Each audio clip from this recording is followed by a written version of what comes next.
श्रीमान् वेङ्कटनाथार्य कवितार्किककेसरी वेदान्ताचार्यवर्यो मे सन्निधत्तां सदा हृदि श्रीवेङ्कटनाथज्जो कैतक्कियसीह सौवतन्तसतन्तो वेयन्तार्यवय्यो मखसन्निध्ये उशैसयं हि ययं मे नमहति यसाननाहम् सत्यं दासान अच्युयं ठिरजोयिं गलुलनयितडतमालम् अहिन्दनयरो सहायलेखगैन्दम् शरणागति சாஸ்திரத்திலே சொல்லப்பட்ட ரீதியிலே மோட்ச அனுபவம் வரை எப்படி இருக்கும் அப்படின்னு சொல்லிட்டார். ஒரு விதத்துல பார்த்தா ஒரு சாஸ்திரம் முடிஞ்சிருக்கு, சொல்லி முடிச்சிருக்கார். இப்போ சிவாஷேத்திர வேடிக்கா சொல்லுவா, இந்த கடைசி சூத்திரம் அனாவர்த்தி சப்தாத்துன்னு கடைசி அத்தியாயத்துக்கு பலாத்தியாயன்னு பெயர். அந்த பலாத்தியாயத்துல இப்படி பரமாத்மாவுக்கு சமமாக ஆகிறான், போகத்தை அடைகிறான், திரும்பி வரமாட்டான் அப்படிலாம் சொல்லி அதை முடிச்சுட்டார். அதுக்கு மேல ஒண்ணும் கிடையாது. ஸ்ரீவைகுண்டத்துக்கு போறான் இருக்கு, அர்ச்சிராதிகதியில போறான் இருக்கு. அர்ச்சிராதிகதியில போறான், ஸ்ரீவைகுண்ட லோகத்துக்கு போறான், பரமாத்மாவை அடைகிறான், போகத்தை பெறுகிறான், திரும்பி வரமாட்டான் அப்படின்னு சொல்லியாச்சு. இதுதானே மோட்சம். இதுதான் அந்த சாஸ்திரத்துல சொல்லியிருக்கான் கடைசி அத்தியாயத்துல. இதுக்கு மேல மோட்சம்னா என்னங்கிறத பல பேர் பல இதுதான் சொல்றான். மிச்ச மதத்துல அத்வைத மதத்துல இது மோட்சம்னு ஒத்துக்கல. இதெல்லாம் ஏதோ சாதாரண விஷயம். அதுக்கு மேல ஜீவாத்மா பரமாத்மா ஐக்கியமாறான் அப்படின்னு ஏதோ சொல்றா. நியாய மதத்துல வேற ஏதோ சொல்றா. அப்ப அங்கதான் சொல்ற சாஸ்திரமே முடிஞ்சு போச்சு. இனிமே நீங்க சொல்றதுதான் உங்க கற்பனை தான், சாஸ்திரத்துல இல்ல. ஏன்னா அது முடிஞ்சு போச்சு. சாஸ்திரத்துல 4வது பலாத்தியாயத்துல பார்த்தோம்னா முதல் பாதம் ஆவருத்தி பாதம்னு பேர். அதாவது திருப்பி திருப்பி தியானம் பண்ணியாதான் அந்த கடைசி காலத்துல மோட்சம் கிடைக்கும் அப்படின்னு, கடைசியில போற வரைக்கும் தியானம் பண்ணணும்னு வரும். 2வது உட்கிராந்தி பாதம் பேர். இந்த சரீரத்திலேருந்து எப்படி அந்த ஜீவாத்மாவன் வெளியில வரான், அப்போ ஹார்தனான எம்பெருமான் அவனுக்கு அனுகிரகம் பண்ணி அவனுக்கு கூட்டி அழிச்சுன்னு போறான்னு பார்த்தோம் இல்லையோ. நம்ம ஜீவாத்மாவை அதான் இந்திரியங்களை எல்லாம் கூட்ட ஒண்ணு சேர்த்து வச்சு பரமாத்மாவானவன் தன்கிட்ட இளைப்பாற வைத்து அவனை கூட்டுன்னு போறான். இதெல்லாம் வேதத்துல இருக்கிற விஷயம். 3வது கதிபாதம் அப்படின்னு பெயர். அச்சிராதி கதி பத்தி சொல்றது. 4வது தான் இந்த மோட்சத்துல இவன் எப்படி எல்லாம் அனுபவிக்கிறான், முக்தியை பத்தி சொல்றது. மோட்ச அனுபவம் எப்படி இருக்கும் அப்படின்னு சொல்றது. அதுலதான் பரமாத்மாவோட சமமாக இருக்கான், போகத்துல சாமியம் இருக்கான், திரும்பி வரமாட்டான்லாம் சொல்லிட்டு அதோட சாஸ்திரம் முடிஞ்சு போச்சு. ஆக இதுதான் மோட்சம்னு பாதராயணர் முடிச்சுட்டார். இதுக்கு மேல வேற ஏதாவது சொல்றதா இருந்தான்னா அது பாதராயணர் சொன்னதில்லை, இவ கற்பனையினால சொல்றான்னு வரும். அதே மாதிரி இங்க அச்சுத சதகத்திலேயே அழகா இந்த 90வது ஸ்லோகத்துல இது வரைக்கும் சாஸ்திரத்தெல்லாம் சொல்லி முடிச்சுட்டார். இனிமே சாஸ்திரம் கிடையாது, முடிஞ்சு போச்சு. இனிமே சுவாமி தேசியன் இந்த ஸ்தோத்திரத்தை முடிக்கணும். சாஸ்திரத்தை முடிச்சாச்சு, அடுத்து ஸ்தோத்திரத்தை முடிக்க. ஸ்தோத்திரம் தானே பண்ற அவர், அச்சுத சதகம் தானே, ஸ்தோத்திரம் தானே. அதனால இன்னும் ஒரு 10 ஸ்லோகம் பண்ணி இந்த ஸ்தோத்திரத்தை முடிக்க போறார். அவ்வளவுதான். அதுல இப்போ 91வது ஸ்லோகம், முதல் ஸ்லோகம். இந்த சாஸ்திரம் ஆரம்பிக்க முதல்ல பகவான் ஒருத்தர் இருக்கார் அப்படிங்கிறதுல இருந்து ஆரம்பம். அது எல்லாருடைய மனசுலயும் பகவான் தெரிய மாட்டார், மலின மனசுக்கெல்லாம் தெரிய மாட்டார், வேதத்தினால மட்டும்தான் தெரிந்து கொள்ள முடியும் அப்படின்லாம் ஆரம்பிச்சு பகவானுடைய சொரூப ரூப குண விபவங்கள் எல்லாத்தையும் அப்படியே ஒண்ணா சொல்லி சத்திய ஞான அனந்த ஆனந்த ஸ்வரூபம்லாம் சொல்லி அர்ச்சாவதாரத்தையும் விடாத அனுபவிச்சு அதுக்கப்புறம் சரணாகதியை சொல்லி எல்லாம் சொல்லி முடிச்சாச்சு. இப்ப ஸ்தோத்திரத்தை தலை கட்டுகிறார்னு முடிக்க போற சுவாமி தேசிகன். அதுல ரொம்ப முக்கியமான விஷயம் இப்போ ஆரம்பம். 91வது ஸ்லோகம். இயப்புடமனோரகம்மம் ஏயாரிஷவயனமேத்தசாரம் வசயம் குணசுனிய குணகணேஹிம் சச்சம் தாசான சச்சசை சச்சந்தோ இதி ஸ்புடமனோரதம் மாம் ஏதாதிருஷவசனமாத்ரசாரம் வசகம் குருஷ்வ நிஜ குணகணைஹி சத்யம் தாசானாம் சத்ய சதா ஸ்வச்சந்தஹா. இதுவரைக்கும் நான் என்னுடைய ஆசைகள்லாம் என்னன்னு சொன்னேன். என்னுடைய மனோரதங்கள் கிட்டத்தட்ட 13 ஸ்லோகத்துல கதா கதா கதா அப்படின்னு ஆரம்பிச்சு எப்ப என்னை கூட்டுக்கொள்ள போகிறாய் அப்படின்னு கேட்டிருக்க இவர். எப்ப என்ன கூட்டுக்கொள்ள போகிறாய் அப்படின்னு. இதெல்லாம் என்னுடைய மனோரதங்கள். நான் அப்படியே மனசுக்குள்ள அப்படி ஆசைப்பட்டு இருக்கேன். மனோரதம் ஸ்பஷ்டமா இருக்கும் இல்லையோ முன்னாடி சொன்ன ரீதியில அதெல்லாம் இருக்கு. ஆனால் இது என்னுடைய வச்சன மாத்திர சாரம். நான் அப்படி சொல்றதுதான். உண்மையிலேயே மனோரதம் அப்படியே இருக்கா அப்படின்னு சொல்ல முடியாது. என்னுடைய ஆசையை பத்தி நான் சொல்லின்றேன். ஒரு வார்த்தையில மட்டும் இருக்கா இல்ல மனசெலவுலையும் ரொம்ப தீவிரமா இருக்கா அப்படின்னா மனசெலவுல இல்லைன்னு சொல்லல, மனோரதம் தான் அது. மனசெலவுல இருக்கு. ஆனா வார்த்தையில தீவிரமா இருக்கிற அளவு மனசுல தீவிரமா இல்ல. வார்த்தையில விவரிச்சு எப்பதான் எம்பெருமான் கூட்டிக்கொள்ள போறானோன்னு சொல்லுவோம். ஆனா மனசுல என்ன இருக்கும் கேட்டா வர வேண்டாம் கொஞ்ச நாள் ஆகட்டும் தான் தோணும். அதனால எம்பெருமானே இப்ப நான் உங்ககிட்ட வைக்கிற பிரார்த்தனை என்னன்னு கேட்டா நான் என்னுடைய மனோரசத்தை சொல்லிட்டேன், என்னுடைய வாக்குனாலே சொன்னேன். ஆனா இதுல வாக்கு தான் தீவிரமா இருக்கு, மனசை காட்டும். வாக்கால சொல்றதுதான் பெரிய விஷயமாக நான் சொல்லிட்டு இருக்கேன். மனசு அந்த அளவு கரெக்டா 100% தீவிரமா இருக்கான்னு தெரியாது. அப்ப எம்பெருமானே நீர் எனக்கு அனுகிரகம் பண்ணச்சா நான் என்னென்ன சொன்னேனோ அது எல்லாம் என் மனசுலயும் சத்தியமா இருக்கணும். மனசளவுலயும் நான் அதை ஆசைப்படணும். அப்படி சத்தியமாக்கணும். சத்தியமாக்க உம்மால முடியும். ஏன்னு கேட்டா நீர் தாச சத்தியன், அடிவருக்கு மெய்யன். அப்ப என்னை மெய்யன் ஆக்கணும் முடியுமா அப்படின்னு கேட்டா ஸ்வச்சந்தகா உம்மால முடியாது எதுவும் கிடையாது. அதனால கட்டாயம் நான் இப்படி எல்லாம் சொல்லிட்டு இருந்தேன்னா அகிருதயமா சொல்றேன். சிலதெல்லாம் ஹிருதயபூர்வமா சொல்லல, ஆனா கூட அதை சகிருதயமா ஆக்கணும். அப்படி தேவர் அனுகிரகம் பண்ண வேணும் அப்படின்னு அர்த்தம். இதி ஸ்புட மனோரதம் மாம் இதி இப்படியாக, அதாவது முன்னாடி சொன்ன முறையிலே அப்படின்னு. நான் முன் சில ஸ்லோகங்கள்லாம் சொன்னேன் இல்லையா, என்னை எப்போது கூட்டுக்கொள்ள போகிறீர் அப்படின்னு சொல்லிட்டுலாம் நான் சொல்லிட்டு இருக்கேன் இல்லையா. 83வது ஸ்லோகத்திலிருந்து ஆரம்பிச்சது இது. 8 ஸ்லோகத்துல கிட்டத்தட்ட இருக்கு இது. நிஜ கர்ம நிகழ யுகலம் அச்சுத கிருத்வா மம பிரியா பிரிய வர்க்கே அப்படின்னு அதுல இருந்து ஆரம்பிச்சிருக்கு கிட்டத்தட்ட. சரி, அப்போ என்னுடைய ஆசை சீவை குண்டத்துக்கு போகணும், அங்க போய் எம்பெருமானை சேவிக்கணும், திருவடியில போய் அதை ஸ்பரிசிச்சு கண்ணில் ஒத்திக்கணும், இப்படி எல்லாம் பார்த்தோம் இல்லையா. இதெல்லாம் ஆசை, இதெல்லாம் ஸ்புட்டமா இருக்கு. இது ஸ்புட மனோரதம் மாம், இதெல்லாம் மனோரதம்ங்கிற ரீதியில இருக்கு. மனோரதம்னா விருப்பம்னு அர்த்தம். சம்ஸ்கிருதத்துல மனோரதம்னு அழகா பேர் வச்சிருக்கா. மனசே ஒரு ரதமா, தேரா. அதாவது தேர்ல ஏறி போறான் இல்லையா, அந்த மாதிரி மனசு அப்படிங்கிற தேர்ல ஏறி இவன் பாட்டுக்கு போயிட்டே இருக்கான். சாதாரணமா தேர்ல ஏறி போனா கொஞ்சம் தூரம் தான் போக முடியும். ஆனா மனசு அப்படிங்கிற தேர்ல ஏறி சிவிகண்டலுக்கும் போயிட்டா இருப்பாருங்க. இப்போ சுவாமி தேசிகன் அவ்வளவு தூரம் போகலாம். இப்ப நாம ஒரு தேர்ல ஏறினா கொஞ்சம் தூரம் போகலாம், தேர்லயோ கார்லயோ ஏறினா கொஞ்சம் தூரம் போகலாம். சிவிகுண்டத்துக்கு கார்ல போக முடியுமா? ஆனா மனசு அப்படிங்கிற ஒரு தேர்ல ஏறினால் சிவிகுண்டமே போயிட்டார் இப்ப. அதனாலதான் அதுக்கு மனோரதம் அப்படின்னு பெயர். அந்த மனோரதம் ஸ்புட்டமா சொல்லியே பெருமானே. ஆனாலும் ஏதாதிருஷ வச்சன மாத்திர சாரம், இப்படிப்பட்ட வாக்குகள் பேசுவது மட்டுமே சாரம் எனக்கு. ஏன்னா மனசளவுல இருக்கான்னு தெரியாது. நன்னா பேச தெரியும் சில பேருக்கு, சில பேருக்கு மனசளவுல ஈடுபட தெரியும். ஆனால் அந்த அளவு பேச்சு இருக்குமா அப்படிங்கிறது இருக்காது. கொஞ்சம் யோசிச்சு பார்த்தோம்னா மனசளவுல நிறைய யார் ஈடுபடுறாலோ அவ வார்த்தை அதிகமா பேச மாட்டான். யார் வார்த்தை நிறைய பேசுறாளோ அவளுக்கு மனசுல ஈடுபாடு குறைவா இருக்கும். அப்படிதானே பார்த்திருக்கோம். அதனால இப்ப என்ன சொல்றாரு அப்படின்னு கேட்டான்னா,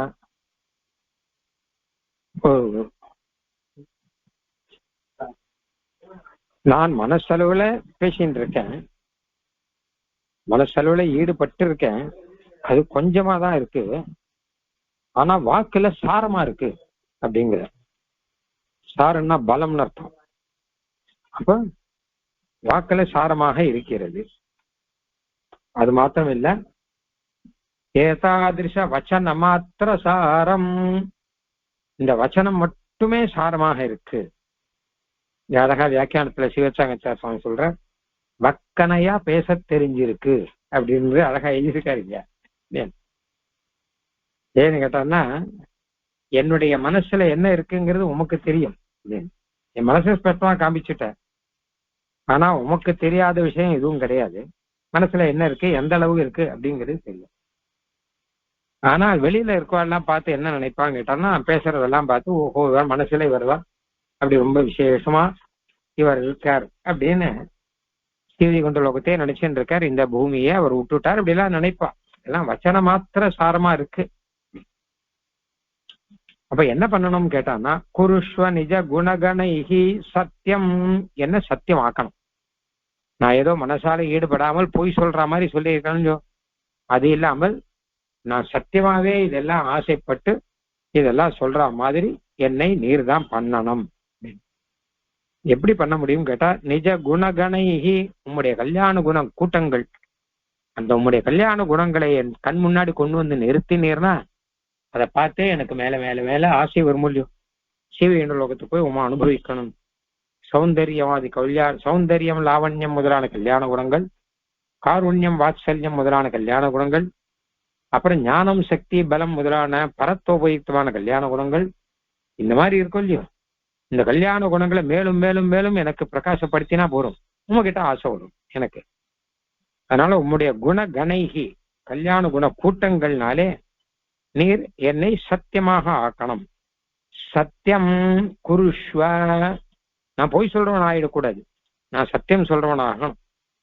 இதெல்லாம் நான் மனசு வாயால சொன்னதெல்லாம் என் மனசுக்கும் உரைக்கணும் அப்படின்னு அர்த்தம்.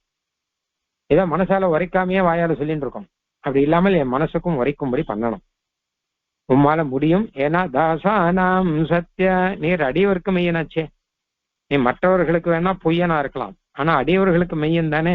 அதனால இந்த விஷயத்துல அடியவருக்கு மெய்யனா இருந்துட்டு என்னை சத்தியமாக்கணும்.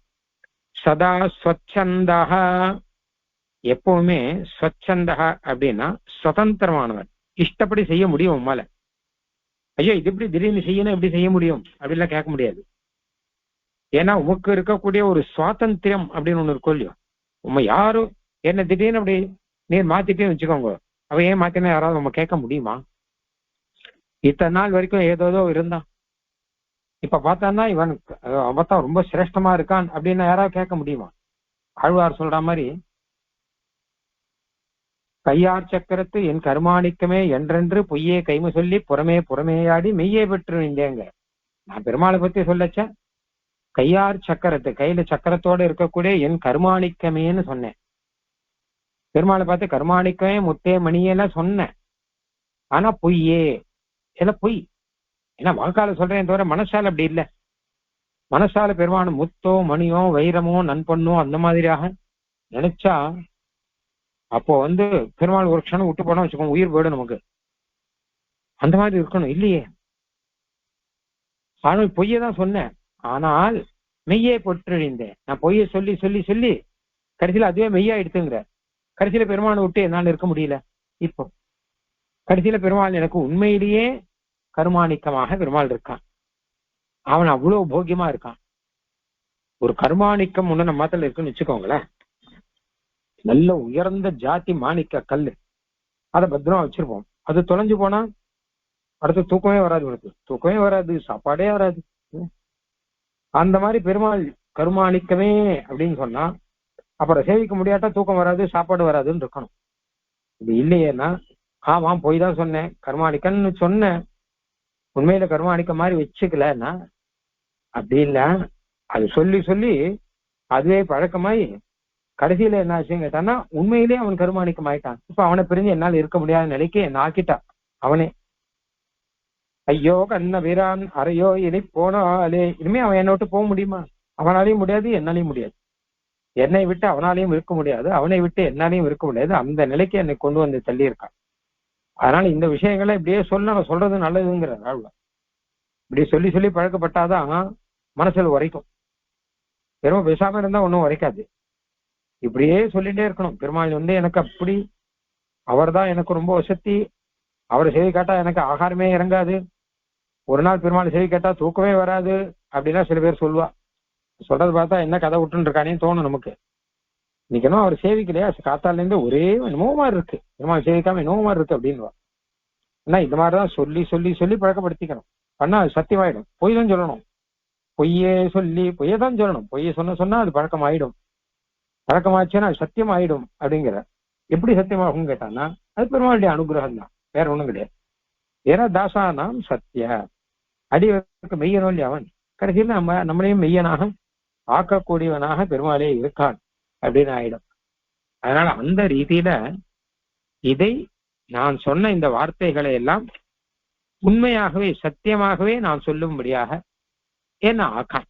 நான் ஏதோ வாய் வார்த்தைக்கு சொன்னேன், மனசுல கொஞ்சமா இருந்தா கூட வாய் வார்த்தையில சில பேர்லாம் மனுஷாலே ஒருத்தர் பேசிக்கும் போது அப்படிதான் சொல்லுவா. ஐயோ வாங்க வாங்க வாங்க, உங்களதான் நீங்க வரக்கானுமே நினைச்சுட்டே இருந்தேன், தவிச்சுட்டே இருந்தேன், என்னடா இன்னும் வரக்கானுமேன்னு சொல்லிட்டு நீங்க வந்தாதான் எனக்கு அப்படியே ரொம்ப சந்தோஷம்னு சொல்லுவா. இதெல்லாம் அப்படியே சத்தியம் நம்பிடக்கூடாது. நம்ம நம்ப மாட்டோம். ஏன்னா யார் யார் எப்படி எப்படின்னு நமக்கெல்லாம் தெரியும். அதனால்தான் பெருமாள் கிட்ட இதை சொல்றேன். சுவாமி தேசியன் நம்ம கிட்ட சொல்லல, நான் இத்தனை நாள் சொன்னேனே இதெல்லாம் ஏதோ வாய் வார்த்தைக்கு சொன்னேன் அப்படின்னு நைச்சானுசந்தானம் பண்ணலைங்க. நைச்சானுசந்தானத்துக்காக சொல்லல. பின்ன பெருமாள் கிட்ட பிரார்த்தனை வைக்கிறார். ஏன்னு கேட்டாலும் உமக்கு தெரியும் நான் எந்த தாற்பயத்துல சொன்னேன் என்னங்கிறது உமக்கு தெரியும். உமக்கு தெரியாத விஷயம் கிடையாது இல்லையோ.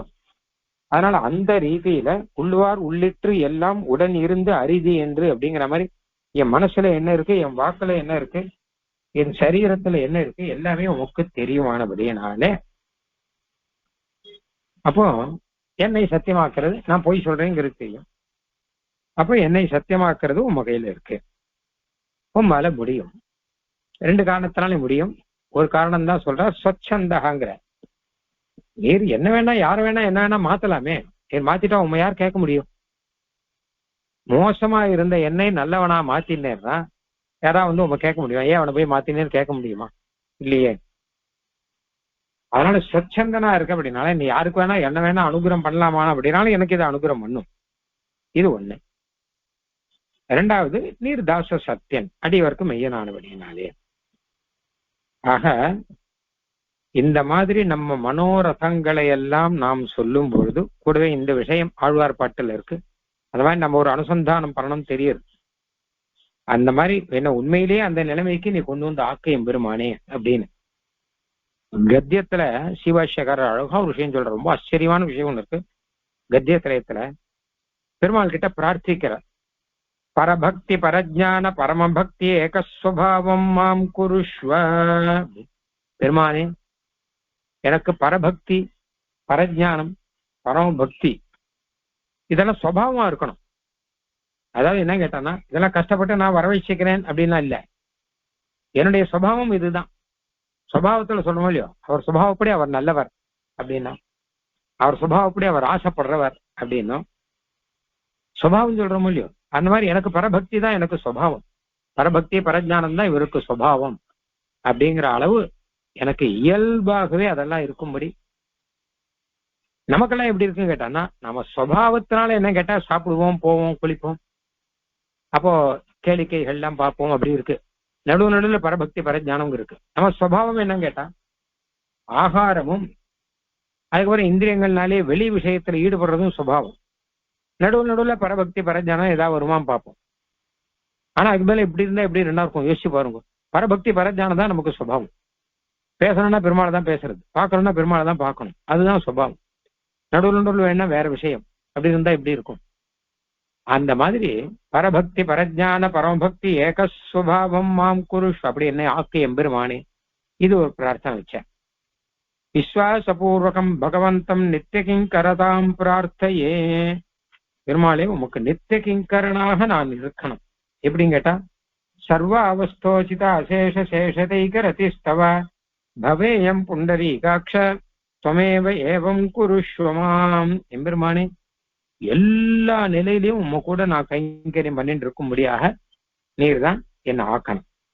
அதாவது கைங்கரியம் பண்றது மாத்திரம் இல்ல, சேஷதைக ரதிஷ்டவ, உமக்கு கைங்கரியம் பண்றதே எனக்கு சந்தோஷம், அப்படி எனக்கு அனுகிரகம் பண்ணுது. இந்த 3 பிரார்த்தனை இங்க சொல்லியிருக்கேன். முதல் பிரார்த்தனை என்ன கேட்டா, இந்த ஞானம் பக்தி எல்லாம் வேணும்னு எல்லாரும் பிரார்த்திப்பா. ஆனா கத்தியத்துல 3 விதமா பிரார்த்திக்கிறார். முதல்ல இந்த ஞானம் பக்தி எல்லாம் எனக்கு சுபாவம் ஆகணும், இயல்பா இருக்கணும், இதுதான் எனக்கு சுபாவம். மற்ற விஷயத்துல ஈடுபட்டு நடுவில் ஞானம் வருதுங்கிறது கிடையாது. ஞானம் பக்தி தான் என்னுடைய சுபாவமா இருக்கணும் அப்படின்னு முதல்ல வச்சிருக்கார். 2வது என்ன சொல்றாருன்னா, இடைவிடாம கைங்கரியம் பண்ணுறத விஸ்வாசபூர்வகம், ஞானம் பக்தியோடு கூட ரொம்ப விசுவாசம் அப்படின்னு ஒண்ணு வச்சிருக்க. விசுவாசத்தோடு கூட கைங்கரியம் நான் பண்ணும்படி இருக்கணும் அப்படின்னு அதை விசுவாசத்தோட பிரார்த்திக்கிறார். 3வது என்ன கேட்டோம்னா, இந்த கைங்கரியம் பண்றதுல எனக்கு சந்தோஷம், அதுல ஒரு ஹாப்பினஸ், அதுல ஒரு சந்தோஷம் வரணும். சுபாவமா இருந்தா போராது, அதுதான் எனக்கு அப்படின்னு ஒரு விசுவாசம் இருந்தா போராது, அது சந்தோஷமா எனக்கு பிடிச்சு நான் பண்றதா இருக்கணும். ஆக கைங்கரியத்திலே 3 சொல்லியிருக்கார். 1 அது சுபாவமாகணும், 2 அது பரிபூர்ண விசுவாசத்தோட இருக்கணும், 3 அதுதான் எனக்கு பிரீத்தி, அதுதான் சந்தோஷம் அப்படிங்கிற அதுல சந்தோஷம் வரணும். இப்படி எல்லாம் பிரார்த்திக்கிறார். சர்வ அவஸ்தோ அசிதா சேஷதைகரதிஸ்தவ பவேயம் புண்டரி காக்ஷ துவமேவ ஏவம் குருஷ்வமாம், நீரே என்னை இப்படி எல்லாம் பண்ணிவிடும், இப்படி பிரார்த்தனை எல்லாம் வைக்கிற. அதுக்கப்புறம் ஒரு பிரார்த்தனை, ஏதது உச்சாரண மாத்திர அவலம்பனேன உச்சியமானார்த்த பரமார்த்த நிஷ்டம் மே மனஹ அத்தீவகாரிய. எம்பெருமானே, நான் இப்படி எல்லாம் வாயால உங்ககிட்ட பிரார்த்திக்கிறேன்னு இல்லையோ, உண்மையில மன ஈடுபாட்டோட பிரார்த்திக்கல இருந்தா கூட நான் வாயால இதை கேட்கிறேனேங்கிறத வச்சுண்டு எனக்கு நாம் பிரார்த்திச்ச விஷயங்கள்ல என் மனசு ஈடுபடும்படி நீர் பண்ண வேணும் அப்படின்னு அர்த்தம். நான் முதலே சொன்ன மாதிரி 3 விஷயம் ரொம்ப ஆச்சரியமாக பிரார்த்திச்சிருக்க இங்க. அதாவது கைங்கரியமோ எது ஆனாலும் அதுவே எனக்கு சுபாவமா இருக்கணும், அதுவே எனக்கு விசுவாசத்தோட இருக்கணும், அதுலயே எனக்கு பிரீத்தி சந்தோஷம் இருக்கணும், அப்படி நான் பண்ணணும்னு நான் பிரார்த்திக்கிறேனே தவிர மனப்பூர்வமா பிரார்த்திக்கிறேனா, மன ஈடுபாட்டோட பிரார்த்திக்கிறேனா அது இல்லாம இருக்கலாம். ஆனால் கூட ஏதது உச்சாரண மாத்திர அவலம்பனேன, இதை நான் வாயால சொல்றேங்கிறத மாத்திரம் வச்சுக்கோ, மனசால இல்லாட்டா கூட வாயால என்ன சொல்றேன்னு இல்லையோ அதை வச்சுண்டு உச்சியமானார்த்த பரமார்த்த நிஷ்டம் மே மனஹா, என் மனசு இந்த விஷயத்துல சத்தியமாகணும்.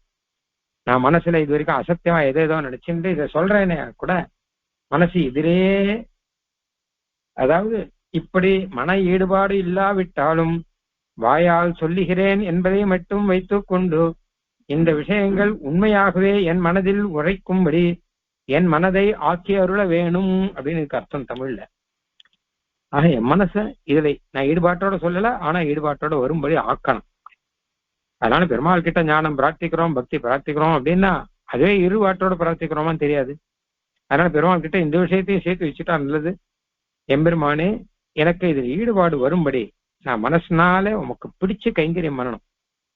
அந்த கைங்கரியம் பண்ணணுங்கிறது அந்த விஷயத்த நான் வாயால கேட்டா போறாது, என் மனசு அதை பிடிச்சு இருக்கணும். அப்படி என்ன பண்ணணும் அப்படிங்கிறது தான் இந்த ஸ்லோகத்தினுடைய சாரம். இதி ஸ்புட மனோரதம் மாம் ஏதாதிருஷ வசன மாத்திர சாரம் வசகம். வசகம்னு ஒண்ணுக்கு, உம்ம வசப்பட்டவன் நானு, என்ன வேணா பண்ணலாம் இல்லையோ, அப்போ என்ன இது மாதிரி நல்லவன் ஆக்கலாம். நல்லவனா என்ன, என் மனசுனாலே இதையெல்லாம் மனப்பூர்வமா பிரார்த்திக்கிறவனாக என்னை ஆக்கலாம். நான் உமக்கு வசப்பட்டவன், நீரோ ஸ்வச்சந்தகா, உன் இஷ்டப்படி யாரும் வேணா செய்யலாம். ஏன்னா இது ஒரு பதம் போடுறேங்க ஸ்வச்சந்தகன். உன்னை எதுக்கு நான் ஆக்கணும், அப்புறம் கேட்கலாம் இல்லையோ, நீ எல்லாம் இருக்க மாதிரி இரு போறோம், நீ பொய் சொன்னா பொய் சொல்லிக்கோ, மனசு ஈடுபாடு இல்லைன்னா அதுக்கு நான் என்ன பண்ணணும் அப்படின்னா, பெருமானே கருணையினால பண்ணணும், பண்ணா உண்மை யார் கேட்க முடியும் அப்படிங்கிற அர்த்தத்தை சொல்றேன். உண்மை யாரும் கேட்க முடியாது இல்லவா, அப்ப என்ன கொஞ்சம் இப்படி பண்ணி அருளுமே. குருஷ்வ நிஜ குணகணைஹி சத்தியம் தாசானாம் சத்திய சதா ஸ்வச்சந்தஹ. அதனால்தான் தாசானாம் சத்தியங்கிற பதமா அழகா போடுற. அடியவருக்கு மெய்யனானபடினாலே இந்த அடியவனை மெய்யனாக்கக்கூடிய மெய்யனாக இருக்கணும் அப்படின்னு.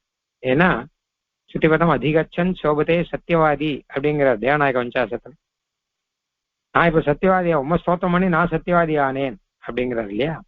அந்த மாதிரி ரீதியில நான் சத்தியவாதி ஆகணும்னா அது உங்க கையில இருக்கு. நான் ஏதோ மனசுல வச்சு வெளியில ஒண்ணு சொல்றேன்னு இல்லாமல் நான் மனசுல நினைச்சுட்டுதான் வெளியில சொல்றேன்னா என் மனசு அப்படி ஆக்கணும். வாயால சொல்லிட்டேன் நானே, மனசு அப்படி ஆக்குறது அது அடியவர்க்கு மெய்யனால உம்மால முடியும். 92வது ஸ்லோகம்.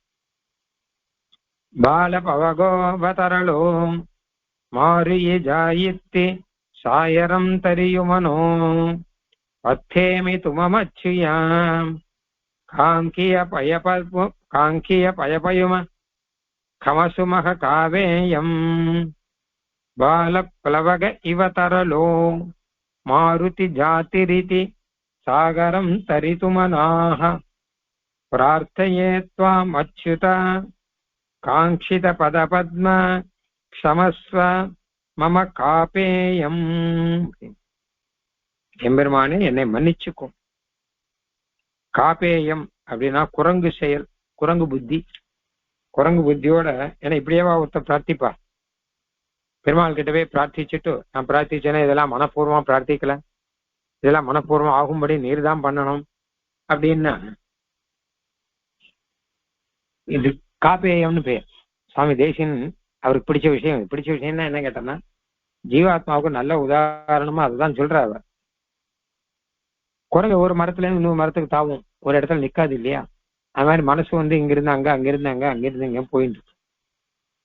இப்ப நான் ஆசைப்பட்டது அவாவா ஆசைப்படுறதுக்கு ஒரு வியவஸ்தை உண்டு. இந்த அளவுதான் ஆசைப்படலாம், அதுக்கு மேல ஆசைப்படக்கூடாது.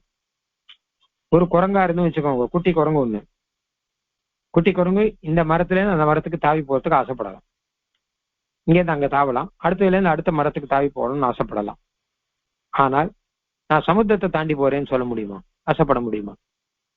மாருதி ஜாதி ரீதி. ஆமா, நாங்க குரங்கு தானே சமுத்திரத்தை தாண்டிது, அனுமான் தானே தாண்டின, அப்ப நானும் தாண்டறேன் அப்படின்னு ஆசைப்பட்டா அது அநியாயம் இல்லையா? ஆசைப்படலாமோ? அந்த மாதிரி நான் ஆசைப்பட்டுட்டேன். நான் ஏதோ சீதை கண்டலோகத்துக்கு போறது இது இது எல்லாத்தையும் ஆசைப்படுறேன். அப்போ இந்த ஸ்லோகத்துல என்ன சொல்றேன்னு கேட்டான்னா என்னுடைய இந்த காப்பேயம் குரங்கு தன்மையை முதல்ல க்ஷமிச்சுக்கும், மன்னிச்சுக்கும். பெருமாளே பிரார்த்தையேத்வாமச்சுத. முதல்ல இந்த ஆசைப்பட்டது தப்பு, ஸ்தோத்திரம் பண்ணது தப்பு. வேதங்கள்லாம் ஸ்தோத்திரம் பண்றது ஒண்ணு, நித்திய சூரியெல்லாம் ஸ்தோத்திரம் பண்றோம். நான் உட்காந்து ஸ்தோத்திரம் பண்றேன்னு ஆசைப்பட்டதே தப்பு. அதுல இருந்து எல்லாமே தப்பு. இது எல்லாமே குரங்கு புத்தியினாலே வந்தது அப்படின்னு க்ஷமஸ்வ, என்னை மன்னிச்சுக்கும். காங்கித பதபத்ம க்ஷமஸ்வ மம காப்பேயம். என்னுடைய இந்த குரங்கு செயல் இருக்கும் இல்லையோ அதை மன்னிச்சுக்கும், குரங்கு புத்தியை மன்னிச்சுக்கும் அப்படின்னு அர்த்தம். எந்த குரங்குங்கிறது தான் முதல் வரியில இருக்கு. பால பிளவக இவ தரலோ மாரு திஜா திரிதி சாகரம் தரிதுமனாக. பாலப்பிரவகான குட்டி குரங்குன்னு அர்த்தம். அது தரலகா சஞ்சலமா இங்க அங்க போயிட்டு இருக்கு, ஒரு இடத்துல நிக்காது. குரங்கே ஒரு இடத்துல நிக்காது. இவர் குட்டியா இருந்து வச்சுக்கோங்க, இது எங்க நிற்கும்? மாருதி ஜாதி ரீதி. நான் மாருதியோட ஜாதி, ஹனுமானுடைய ஜாத்தின்னு சொல்லிட்டு சாகரம் தரிதுமனாக, சமுத்திரத்தை தாண்டி தான் போவேன் அப்படின்னு ஆசைப்பட்டு வச்சுக்கோங்க. அப்போ அந்த மாதிரி இருக்கு என் கதை. நான் அந்த சாதாரண குரங்கு சமுத்திரத்தை தாண்ட முடியாத மாதிரி நான் சம்சார சாகரத்தை தாண்டி உங்ககிட்ட அடையறேன்னா சொன்னது இருக்கும் இல்லையோ. இது ஆஞ்சநேயர் சமுத்திரத்தை தாண்டின மாதிரி இல்லை. ஆஞ்சநேயரை பார்த்துட்டு ஒரு குரங்கானது, குட்டி குரங்கு, நானும் அந்த மாதிரி சமுத்திரத்தை தாண்டி போவேன்னு ஆசைப்பட்ட மாதிரி இருக்கு. நான் ஸ்லோகம் பண்ணதும் அப்படிதான் இருக்கு, நான் மோட்சத்துக்கு ஆசைப்பட்டதும் அப்படிதான் இருக்கு. அதனால அதை க்ஷமஸ்வ, இந்த குரங்கு புத்தி மன்னித்தருள வேணும் அப்படின்னு அர்த்தம். இங்க பெருமாளை கூப்பிடுச்ச காங்கித பதபத்ம அப்படிங்கிற, எல்லாராலும் விரும்பப்படும் திருவடி தாமரையை உடையவனே. எல்லாரும் ஆசைப்படும்படியாக அழகான திருவடி தாமரையை உடையவன் அப்படின்னு அர்த்தம். மோட்சத்துல கடைசியில எம்பெருமானுடைய திருவடியை அடைந்தான், அந்த திருவடி எடுத்து கண்ணில் ஒத்திக்கிறான் தானே பார்த்தோம், சிரஸ்ல வச்சுக்கிறான். அதனால எல்லாராலும் விரும்பப்படும் திருவடி தாமரையை உடையவன். அதனால ஒரு விதத்துல பார்த்தோம்னா பெருமாளுடைய திருவடி தாமரை அடைவதற்கு நாம் ஆசைப்பட்டா தப்பு கிடையாது. ஏன்னு கேட்டா அது அப்படி இருக்கு. எல்லாரும் ஆசைப்படும்படி திருவடி தாமரை இருக்கு, அத்தனை போக்கியமா இருக்கு. அதனால அதை ஆசைப்பட்டு தப்பு கிடையாது. அதை நான் ஆசைப்படுறது தப்போ ஒருவேளை அப்படின்னு அதுதான் இங்க சொல்லிக்கிறேன். அது மேல தோஷமா என் மேல தோஷமான்னா அது மேல தோஷம் கிடையாது. ஏன்னா அது எல்லாருமே அதை ஆசைப்படுவார்கள் அப்படிங்கிற மாதிரி காங்கித பத பத்மா எல்லாராலும் விரும்பப்படும் திருவடி தாமரையை உடைய எம்பெருமானே அப்படின்னு அர்த்தம். அச்சுதா அடிவர்களை கைவிடாதவனே, பிரார்த்தையே துவாம் உம்மை பிரார்த்திக்கிறேன். ஒரு முக்கியமான விஷயம் பிரார்த்திக்கிறேன். அதான் என்னென்ன வேணும், ஞானம் வேணும், பக்தி வேணும் சொல்லியாச்சு. இப்ப நான் ஒரு விஷயம் பிரார்த்திக்கிறேன். என்ன கேட்டா, க்ஷமஸ்வ மம காப்பேயம், என்னுடைய இந்த குரங்கு செயல் இருக்கோ இல்லையோ, இதை க்ஷமஸ்வ, இதை மன்னித்தருள் வேணும் அப்படின்னு. ஏன்னு கேட்டான்னு ஒரு விவஸ்தை இல்லாமல் இந்த மாதிரி கண்ணாவெல்லாம் இங்கிருந்து அங்க தாவறு தானே குரங்கு. இந்த குரங்கை பத்தி தேசிகன் முனிவாகன போகத்துல சாதிக்கும் போது அந்த பங்கி அப்படியே எடுத்திருக்காங்க. சபலரான சம்சாரிகளுக்கு நிதர்சனமான வானர வர்க்கம் நானா சாக்கையிலுள்ள க்ஷுத்ர பலங்களை புதிப்பதாக கதாகதம் காமகாமா லபந்தே என்கிறபடியே ஒன்றை விட்டு ஒன்றிலே பாய்ந்து திரிகைக்கு நிலமாய் கலியுகத்திலே பாகவத சம்பாவனை உடைத்தாக புராண சித்தமாகையாலே ஆழ்வார்கள் அவதரிக்கப்பெற்ற அகஸ்திய பாஷா தேசத்துக்கு உத்தராவதி போலே இருக்கிற திருமலையிலேன்னு, அதாவது மந்திபாய் வடவேங்க மாமலைன்னு பாக்குறோம். மந்திபாய் குரங்கு எல்லாம் பாஞ்சுன்னு இருக்கான் திருவேங்கட மலையில. அதுக்கு அந்த குரங்குங்கிறதுக்கு இப்ப வியாக்கியானம் பண்ற. இந்த குரங்கு எப்படிங்கன்னா சப்பல சம்சாரிகள் போலே, சப்பர சம்சாரிகளுக்கு நிதர்சனமான வானர வர்க்கம். இந்த திருவேங்கட மலையில கிளைக்கு குரங்கு தாவுறது இல்லையோ, அதை பார்த்தா சம்சாரி ஜீவர்கள் இங்கேதான் அங்க தாவற மாதிரி இருந்துருக்கு. நான் வரலாம் இதை பாப்பா அதை பாப்பா, இதெல்லாம் எதுலையுமே இந்த அல்ப பலன்கள் எல்லாம் சரியா பலன் கிடைக்கலான்னு இங்கிருந்து அங்க இந்த கிளையில இருந்து அங்க கொடா மாதிரி குரங்கானு கிளைக்கு தாவும். இவன் என்ன பண்ணுவான், வேத சாக்கையில ஒவ்வொரு சாக்கையில தாங்கிட்டே இருப்பான். இந்த சாக்கையில இந்த பலன் இருக்கா, அந்த சாக்கையில அந்த பலன் இருக்கா அப்படின்னு. ரெண்டு அர்த்தத்துல சொல்றேன். அப்படிப்பட்டவா கடைசியில வந்து இங்க ஸ்ரீரங்கத்துல இருக்காங்கிறது வரும். ஆழ்வார்கள் அவதரிக்கப்பட்ட அகஸ்திய பாஷா தேசத்திலே அப்படின்னு. அந்த மாதிரி இந்த குரங்குகளுடைய புத்தி அப்படிங்கிறது சஞ்சலமானது, ரொம்ப ரொம்ப சஞ்சலமானது, ஒரு இடத்துல நிற்காது. இப்ப இதை ஆசைப்படலாம், இதை ஆசைப்படக்கூடாதுங்கிறதெல்லாம் தெரியாது. அப்படி இருக்கக்கூடியது. அதுக்குதான் உதாரணம் பால பலவக இவ தரளஹா மாருதி ஜாதிரிதி சாகரம் தரிது மனாஹ. சின்ன குரங்கு குட்டி, அதுக்கு கதை சொல்லியிருக்கா போல இருக்கு. மாருதியானவர் சமுத்திரத்தை தாண்டினார் அப்படின்னா நானும் சமுத்திரத்தை தாண்டுவேன்னு சொல்லிட்டுன்னு வச்சுக்கோங்க. குழந்தைகள் வார்த்தை அது ஆசைப்பட்டு சொல்றதுன்னு வச்சுக்கோங்க. அந்த மாதிரி நான் ஆசைப்பட்டதெல்லாம் இருக்கு. அது நடக்கிற காரியமா அதுக்கு? அந்த மாதிரி இருக்கு.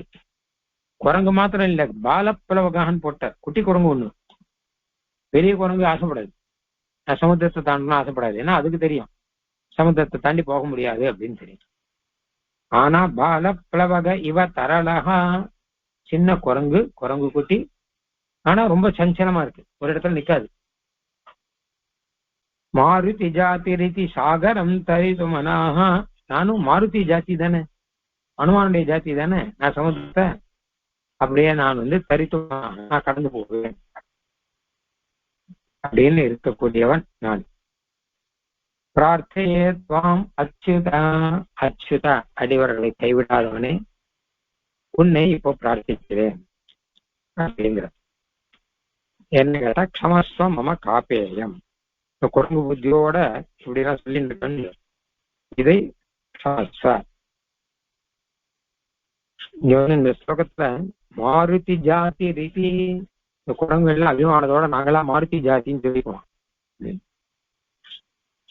என்ன வானரத்தை சேர்ந்தது, ஏன்னா அவரும் அனுமானுக்கு அப்பதரம் பிரபாவம் இருக்கிறபடினால மாருதி ஜாதி அப்படின்னு சொல்லிக்கிறது. அப்ப சாகரம் தரித்துமனாக, சமுத்திரத்தை தாண்டறம்னு ஆசைப்படுவதாக இருக்கிறது அப்படின்னு அர்த்தம். அப்போ போன ஸ்லோகத்துல என்ன சொன்னார் அப்படின்னா, நான் ஆசைப்பட்டதெல்லாம், நான் விரும்பி கேட்டதெல்லாம் ஒரு ஆசையோட கேட்கல, மனப்பூர்வமா கேட்கல, ஏதோ வாக்கால கேட்டிருக்கேன். அப்போ இதெல்லாம் நான் மனப்பூர்வமாக நான் ஆசையோடு கேட்கும்படி என் மனசு அதுல ஈடுபடும்படியாக ஆக்கி அருள வேணும் அப்படின்னா. இந்த ஸ்லோகத்துல என்ன சொல்றார் அப்படின்னு கேட்டான்னா, ஆசைக்கும் ஒரு அளவு இருக்கு. நான் ரொம்ப அதிகமா ஆசைப்பட்டிருக்கேனோ அப்படின்னு தோன்றது, அதை மன்னித்தருள வேணும் அப்படின்னா. இப்போ மோட்சத்துக்கு ஆசைப்படுறது தப்பு இல்லையே, அது யார் வேணா ஆசைப்பட்டு தானே சரணாகதியை தான் நாம பண்றோம். அப்ப ஏன் மன்னித்தருள வேணும் ஏன் சொல்றாரு அப்படின்னா, அப்படி இல்லை, மோட்சம் கிடைக்க போறது, அதுல இந்த அச்சிராதிகத்தை எல்லாமே கிடைக்க போறது. ஆனா அதெல்லாம் இப்ப மனோரசமா வச்சிருக்க, இந்த இப்ப இருக்கும்போது இந்த அர்ச்சிராதிகதி எல்லாம் அப்படியே அவர் நினைச்சு பார்த்து இதை நீ என்ன எப்படி பண்ண போற, எப்ப பண்ண போகிற என்று கேட்கும்படியாக இப்படி எல்லாம் வச்சிருக்க. இப்ப நம்மளுடைய நிலைமையை பார்த்தோம்னா அந்த குட்டி குரங்கு சமுத்திரத்தை தாண்டுற மாதிரிதான். குட்டி குரங்கு சமுத்திரம் மாருதி தாண்டினா குட்டி குரங்கு தாண்ட முடியாது. ஆனா நாம பின்னாடி வந்து சம்சாரத்தை தாண்ட போறோம். ஆனா இப்ப நாம எப்படி இருக்கோம்னா குட்டி குரங்கு மாதிரி இருந்துட்டு இருக்கோம். சம்சாரத்தை தாண்டறதுக்கு வழி தெரியாத குட்டி குரங்கு மாதிரி இருக்கும். இப்ப போய் நம்ம ஆசைப்பட்டு சொல்றதுங்கிறது ஒரு விதத்துல அனுச்சிதமாக இருக்கு. சாஸ்திரப்படி இது வரப்போறது அப்படின்னா கூட, அதாவது என்ன கேட்டான்னா, சாஸ்திரத்துல இதெல்லாம் சொல்லிருக்குங்க அப்படின்னால இதை புரியுது. எம்பெருமானே என்னை எப்போ இந்த மாதிரி சமுத்திரத்தை தாண்டி சம்சாரத்தை தாண்டி அந்த பக்கம் கூட்டி கொண்டு போக போகிறாய் அப்படியே அச்சேராதிகத்தில் இப்ப கூட்டு கொண்டு போறான்னு சொல்லலாம்.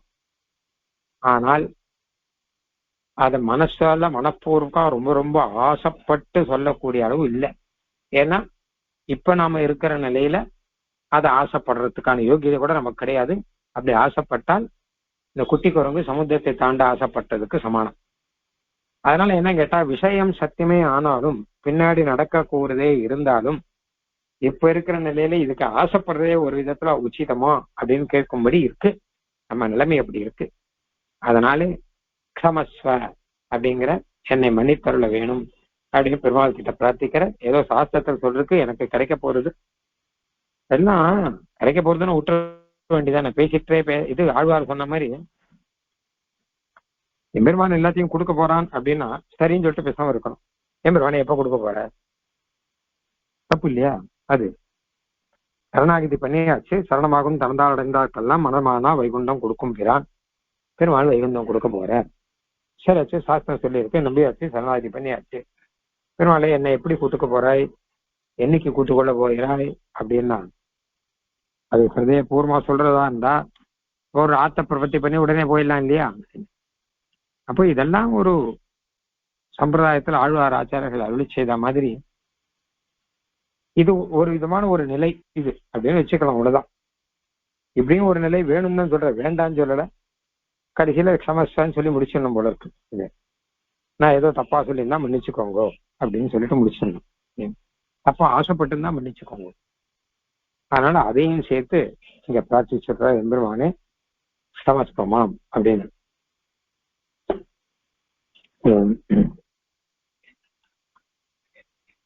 பாலப்ளவக இவ தரலோ மாருதி ஜாதிரிதி சாகரம் தரிது மனாஹ பிரார்த்தயே த்வாமச்யுத காங்கித பத பத்ம க்ஷமஸ்வ மம காபேயம். காங்கித பதத்தான் அப்படின்னால உன்னுடைய சுபாவத்தினாலே அதை நான் ஆசைப்படலாம், ஆனால் எனக்கு அதுக்கு தகுதி இல்லை அப்படின்றதுக்கு. அதனால க்ஷமஸ்வ அப்படின்னா. அடுத்த ஸ்லோகம் அச்சுத விஷய அக்ராந்தம், அதை நாளைக்கு பார்க்கலாம். கவிதார்க்கிக சிம்ஹாய கல்யாண குணசாலினே ஸ்ரீமதே வெங்கடேசாய வேதாந்த குரவே நமஹ.